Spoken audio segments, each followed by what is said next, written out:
on paper, ladies and gentlemen, WrestleMania 25 was actually shaping up to be one of the better WrestleManias, and actually one of the better pay-per-views of 2009. But with a really, really weak main event, a triple threat match for the world title that felt like it was forced. An Extreme Rules match that was really, really bad, I thought. The Three Legends versus Chris Jericho. Two of them couldn't really go. One of them was good. The Santino Marella BS. And a 38-second Intercontinental title match. Yeah, WrestleMania 25 is highly regarded as one of the more forgettable manias.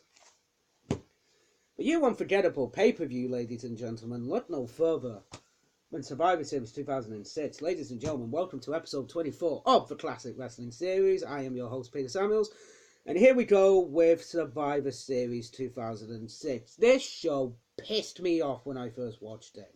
So, will I be pissed off watching it again? The answer is yes. I'm not even going to spoil it for you. I'm not even going to go through with it and then be like, eh. No, this show pissed me off. It pissed me off back in 2006, and it pisses me off still. So, ladies and gentlemen, let's get to the problems. Just in case, ladies and gentlemen, I made notes. I made 1, 2, 3, 4. I made that many notes. So about 4 or 5 pages of notes, ladies and gentlemen. Yeah. 1, 2, 3, 4, 5, 6. I made 6 pages of notes, both double-sided. The majority of them, an entire page is just on the, an entire page and a bit. An entire page and a bit is on the fucking First Blood match. Another page and a bit is on the fucking the last fucking Survivor Series match, ladies and gentlemen. This one is bullshit. So, let's get into it, shall we? So, Legends versus Spirit Squad. So, the Legends were on Ron Simmons, Sergeant Slaughter, Dusty Rhodes, and Ric Flair, with Arn Anderson in their corner, versus Johnny, Kenny, Mikey, Mickey.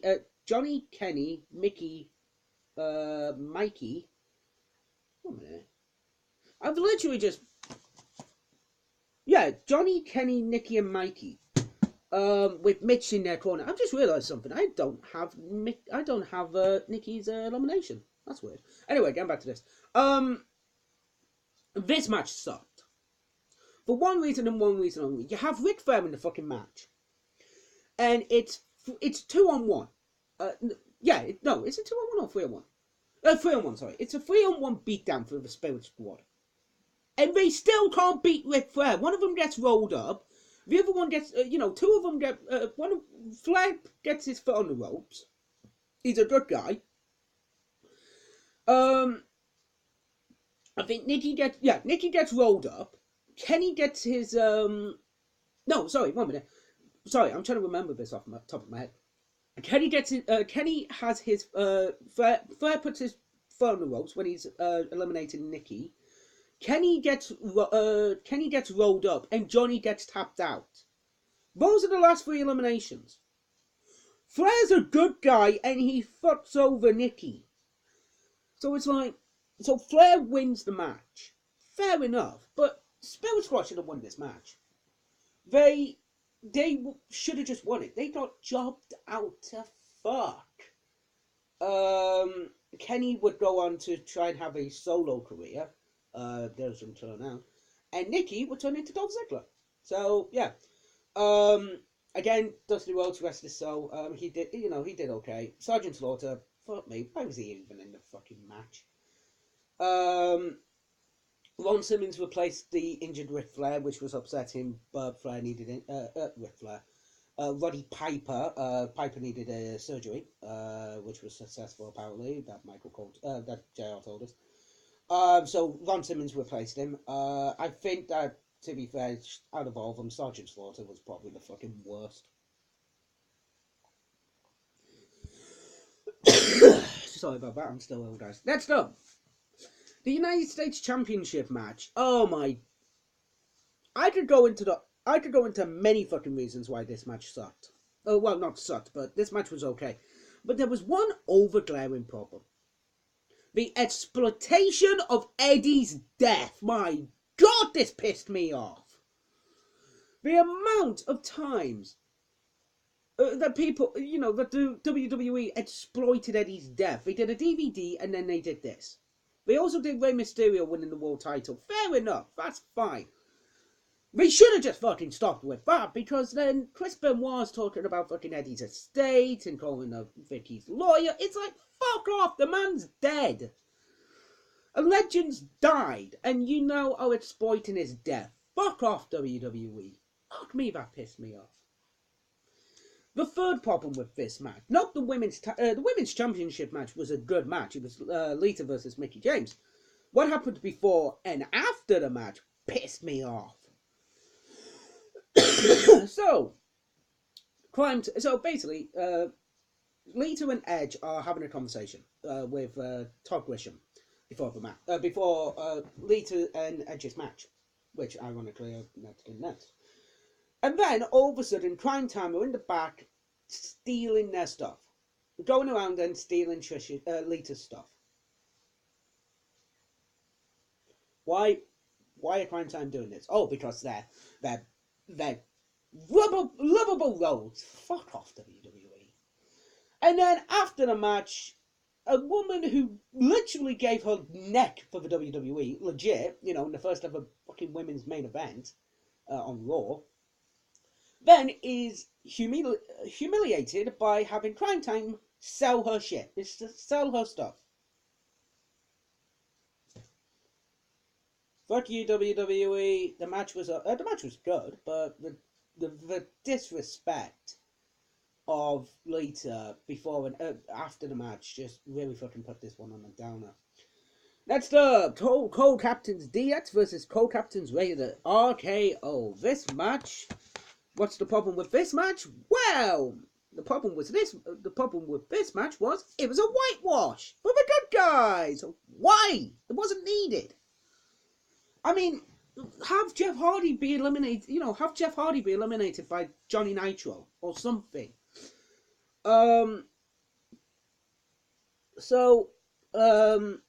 match was okay, but again, a problem was the whitewash. It didn't need to. It didn't need Team DX having a complete, even having Punk be eliminated to get heat on somebody. Heat on Gregory Helms, there you go. You have Gregory Helms roll him up and have a handful of tights. You get the crowd pissed off. And that's just fun to mind. A lot of good wrestling with from Punk and the Hardy Boys to Gregory Helms and Johnny Nitro. Sorry, I got it off the page, guys. And Rated RKO with a lot of good wrestling. But it was literally a whitewash. I mean, Mike Knott doesn't even last like 3 minutes. Literally, this is what happens. Bell rings, Shawn Michaels super kicks fucking Mike Knott, goes, is that a legal pin? Ref says, yeah, goes down, 1, 2, 3, and then it's like, Mike Knott is very deep, he's not a good wrestler, but he can actually wrestle, and then it's like he's eliminated in 3 minutes flat. And then he's with, and Kelly's just, oh God. Again, exploitation of women. Kelly's there, and Triple H wants her to take get her breasticles out. And it's like, fuck off, Hunter, you're married to the boss. You're married to the boss's daughter. Fuck you, WWE. Fuck off, Hunter.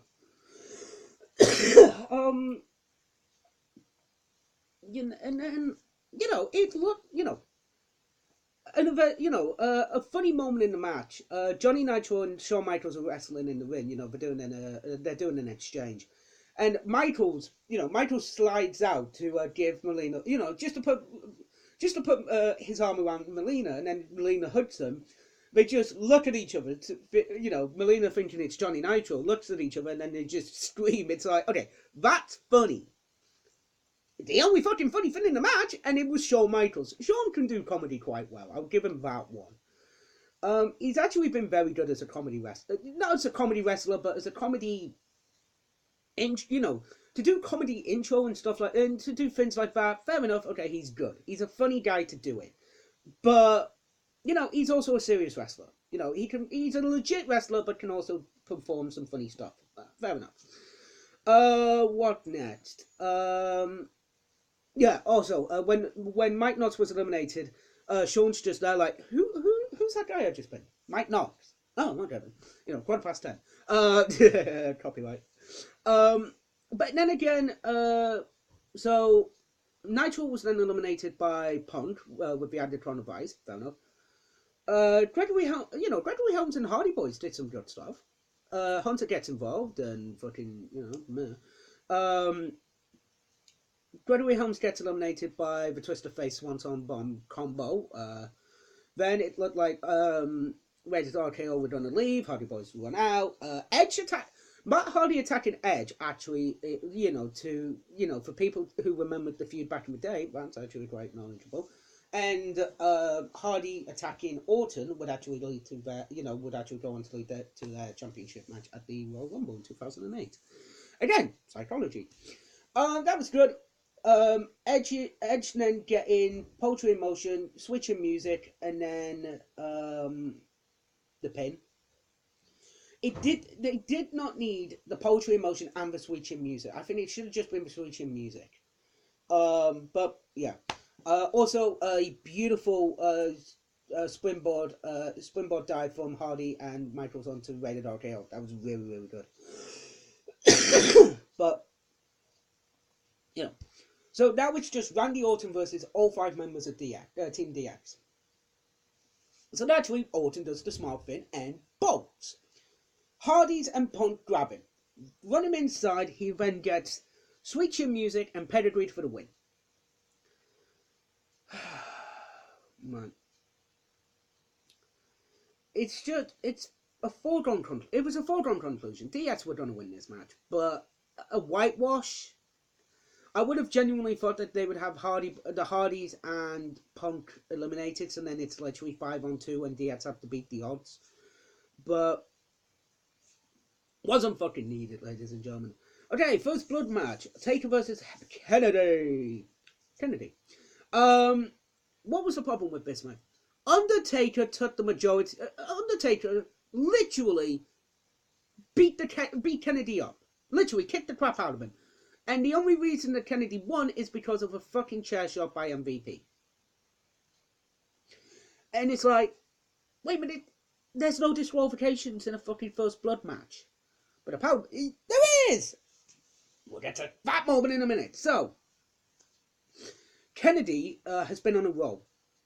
In the past year, at this point, back in 2005, 2006, he had beaten 5 former World Heavyweight Champions. That's pretty impressive. I mean, yes, it's over a year span, but he still beat those 5 world champs. He would actually go on to beat another 4, I think. But, going into this match, you genuinely think this is one-sided. This is a one-sided match. Taker's winning. But, where would it happen? Well, let's find out. So, Kennedy is using... so, basically, very, very smart strategy. Kennedy's using Vaseline on his head. You rub Vaseline on your head, you can't get busted open. Smart strategy. Also, he then... so, MVP talked to Kennedy before the match about what happened on SmackDown 2 weeks ago and 2 weeks and a week ago. Basically, Kennedy threw MVP to the Brothers of Destruction when they were teaming. So, also, Kennedy goes out... Kennedy is just pure and simply all business. He goes to the ring, doesn't get the microphone just yet, but he removes 2 turnbuckles from, because A, no disqualification, and B, you can use them as a weapon. Smart strategy. So then Taker comes out, match starts, pretty much Kennedy goes to the outside, runs in, Taker goes in, and then Kennedy starts beating him up, so it's a WCWs. But then Taker just basically gets takes control, slams Kennedy onto the announcer's table, throws him over, throws him over once, throws him over again. Then over the barricade, 2 headbutts to the head, which are pretty fucking brutal, to be fair. Big boot to Kennedy. Kennedy somehow manages to reverse it. Irish whip. Taker goes for an Irish whip into the steps. Kennedy reverses it, puts Taker there. Kennedy then tries to go up to the top to do a jump onto the forehead. Taker grabs him, spine first into the ring post, which is about, it's not going to do anything, but it does weaken him. And then Taker's punishing Kennedy, but he's not going for the first blood as normal people would do. Normally normally people go for the head. He's going for the ribs. So that's smart. It's smart strategy. If you punch the ribs enough, internal bleeding. Okay, that's smart. But then MVP, so basically Kennedy's spits up blood. MVP runs out to the ring with a towel and then, wipes up the blood, wipes him up, and then literally, is like, yeah, you don't need to do this. Grabs him and then throws him back into the ring for, over. Taker beats him up a bit more. MVP then gets involved again with the referee. Again, no disqualifications in the first blood match. So he shoves the referee, tries to hit Kennedy, hits Taker by mistake. Taker's then bleeding. It's a blade job, naturally. Kennedy then tries to, before the chair shot, Kennedy tries to take Taker and smacks his head off the exposed turnbuckle, or one of the exposed turnbuckles. Smart move, but a lot of people are like, oh, he's bleeding. And it's like, no, he's not. He's not going to bleed from that. He's going to bleed from, MVP getting involved. But then, Kennedy then, Kennedy gets the win, and it's like, well, why do that? Why don't you just take out the middleman, have MVP at the top, have all that, have MVP running out to the ring with a towel, and then have him throw in, and then just have him walk back, thinking he's done his job. Why have MVP smack Taker with a chair when this match is fucking Kennedy versus Taker? Makes no fucking sense. So that all happens. This is going to be a long ass video, guys. I do apologize because I want to talk about every fucking thing. Kennedy gets on the mic and then gets completely destroyed by Taker. Literally, the fucking nastiest chair shot I have seen in a long time by Taker onto Kennedy. My God, that was fucking nasty. Like some ECW shit. Like ECW nasty shit. It was like, Jesus, Taker, that's a bit fucking extreme, dude. Even by your fucking standards, I genuinely think Kennedy was busted open the hard way. Literally, Kennedy was busted open fucking hard way. Country way. Taker then tombstones Kennedy, takes his glove off, and then batters Kennedy in the head. These two would then go on to have a last ride match at Armageddon, the pay-per-view after this, and Taker would win that because it's a last ride match. But again, Kennedy should have gone a bit more offensive than he did. It was just he needed to cheat to win in a fucking no disqualification match. Fuck off. Next up, Team Cena, which is John Cena, Kane, Bobby Lashley, Sabu, and RVD, and taking on Team Big Show, Test, MVP, Finlay, and Umaga. What was the problem with this match? John Cena being booed. And everybody not having a problem with Bobby Lashley until December to Dismember. This match was okay. But again, there was two things. One, John Cena being booed. Fair enough, Cena gets booed at this time, but he's like getting really fucking booed. Two, one title match? One main WWE Championship match. Not the WWE title on the line, not the ECW title on the line, the World Heavyweight title. Are you fucking kidding me? Cena's the WWE champion and Big Show's the ECW champion. The title should be on the line. This is another reason why I don't like the pay-per-view, because there's only one main title. It's Booker versus Batista, which we'll talk about in a minute. So, Cena's booed. He's booed badly. It's actually annoying to me. I can deal with it still, but it's like, Cena's booed. Yay, fuck off. Okay. The first elimination was Umaga because he gets DQ'd. That's that's literally two fucking Survivor Series matches where DQs have happened. Happened in the Legends vs. Spirit Squad match, and it happens here. Naturally, Umaga is undefeated, it's undefeated by this. But he uses a TV monitor literally to destroy Team Cena. Which is like, what the flip, Gordon? What the actual fuck?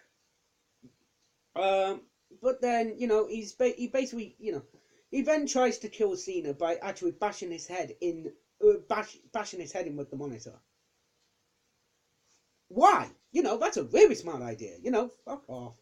Cena versus Umada would actually happen at the Royal Rumble, if I recall, in 2007, where Taker won. Taker won from number 30. Bit of a history for you there, guys. But yeah, that was okay. Sorry, I'm looking down at my notes. Again, another thing that really pisses me off. Cena's basically distracting the referee because of something that happened. I can't remember what. But Kane then on chokeslam MVP, and then RVD gets the 5-star frog splash for the pin on MVP. Why? These guys are the good guys. Why are you having Kane? Why are you having Cena distract the referee to choke so then Kane can chokeslam MVP? You know, that's a really good thing to do for a good guy. Fuck off. Kane and MVP would go on to have an Inferno match at Armageddon. In fact, RVD would go on to face the December to Dismember's Extreme Elimination Chamber match. What next? Oh yeah, and then straight after, Test comes in with a big boot on RVD to get the pin. Seriously? Literally, RVD gets the pin on MVP, turns around, big boot by Test, 1, 2, 3. Fuck me. So yeah. So Test falls. So this is how Test is eliminated. He throws MVP. He throws Sabu out. So Sabu gets in the ring. He throws Sabu out. The Test throws Sabu out. He then joins him. Bobby Lashley then spears him on the outside. Okay, fair enough. Throws him back into the ring. Sabu then hits an Arabian face buster. He doesn't flip over, but he basically hits a face buster onto Test. Then hits a spinning springboard spinning DDT on him for the pin to eliminate Test. Okay, that works. Sabu tries to splash Show and then gets basically World Strongest slammed for the 1, 2, 3. Oh, and then this one pissed me off as well. But the bad guys did it, so that's why I'm pissed off. Kane and Shaw are now in the ring. Hornswoggle then runs in the ring to distract the referee. For fuck's sake. So then, Kane, you know, so basically they're doing the chokeslam spot, and then Hornswoggle runs in. He runs out, and then all of a sudden, the referee's distracted, and then Finlay comes in, hits Kane with a shillelagh, so then Big Show can chokeslam Kane for the pin. That makes sense. That's what a bad guy does. But it's the bad guys. That's why I'm getting pissed off. Not the good guys who fucking... Ah, God. So then, Cena then gets beat down until Bobby Lashley comes in and cleans house. Hornswoggle comes... This is actually genuinely funny. So Hornswoggle comes in again. Finlay picks him up and then throws him to Cena. Cena, out of nowhere, just carries on holding him, picks him up for the attitude adjustment, for the FU, turns around and then gets big booted by Show. It was funny. That was funny shit. But then Finlay's eliminated by Lashley, if I recall, and then for the entire match, Cena's trying to hit big moves on Big Show and can't do it. We've seen this motherfucker pick up Big Show before. Hell, we've seen him pick up Big Show before this fucking pay-per-view. Why? So then, John Cena gets the FU on Show for the win. So the winners and the sole survivors are Cena and Lashley. Fuck me. Next up, the main event. Oh my God, this pissed me off. The main event pissed me off. So why did the main event piss me off? One reason. Fucking JBL. JBL is the heel commentator, okay? So, here's the thing. So, this is Batista. So, up until this point, this is Batista's last chance at the world title. If he doesn't win the match, he doesn't get a title shot again. Well, we all know who's going to win this one. But then, Teddy Long comes out and throws the championship advantage out the book. So the championship advantage is a champion can retain his title if he gets counted out or disqualified. With the championship advantage, it's pinfall, submission, count out, disqualification, or running. So basically, that's the championship advantage. Teddy Long just comes out and says that if Booker T gets counted out or disqualified, he loses the title. So we all know that Batista's going to win, so you might as well just turn the fucking pay-per-view off now. But the heel commentator, JBL, is happy about it. And it's like, why are you happy about it? You should be pissed off. You should be annoyed that fucking Bobby Lashley, that Booker T has lost this championship advantage. But no, he's happy about it. Then, basically, he then is annoyed that Batista, JBL makes fun of Batista for giving up the title due to an injury. He was injured, and then crying in the ring. He's just lost the world title, JBL, due to fucking injury. Of course he's got to be upset, yeah. Fucking asshole. God, JBL's commentary is fucking... Oh, JBL's commentary fucking sucks. I hate it. So, Booker T's held the title for 4 months. He won it at the Great American Bash, if I recall, prior to the pay-per-vieiew. He beat Rey Mysterio for the title. In fact, he's actually held the title for 4 months and 3 days. This match... Oh, yeah, I gotta talk about the fucking beginning of this match. So, the good guy, the babyface, Batista, comes out and attacks Booker T before the bell. Why? What? Why? You are the good guy, Batista. Why are you attacking Booker T before the bell? That's what a bad guy does. Fuck me. This fucking match pissed me off. It was an okay match, but nothing memorable, and Batista wins and is the new World Heavyweight Champion. Foregone conclusion. And ladies and gentlemen, I genuinely have here insert rant. Literally, that's after the what did I think of the show?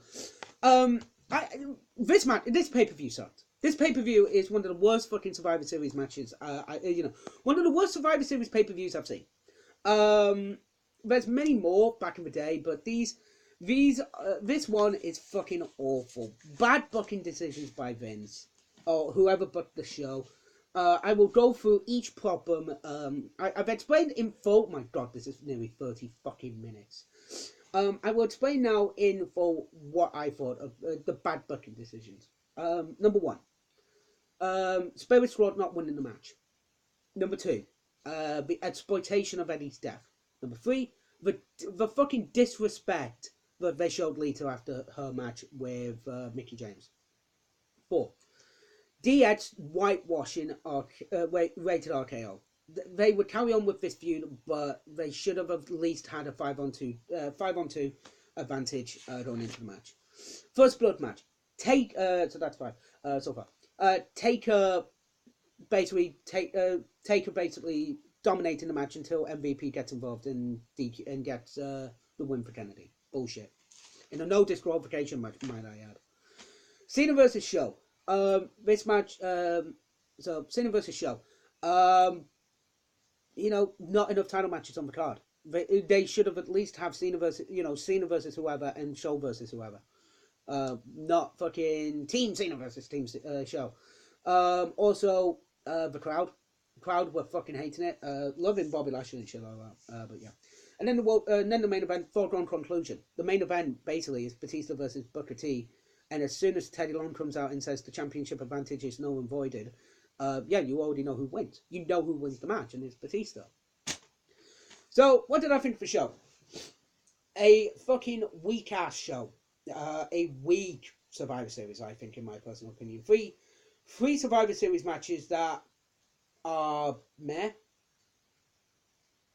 Literally meh. 3 title matches, again, that are okay. One of them's good. Chavo versus Batista, Benoit. One was okay, Lita versus Mickey James, and one where it was a fucking foregone conclusion in Booker T versus Batista. Booker T versus Batista. And the first blood match, that wasn't needed. This show fucking sucked, ladies and gentlemen. And this fucking show... This is the longest episode of the classic wrestling series. This one was the worst show. This is the worst...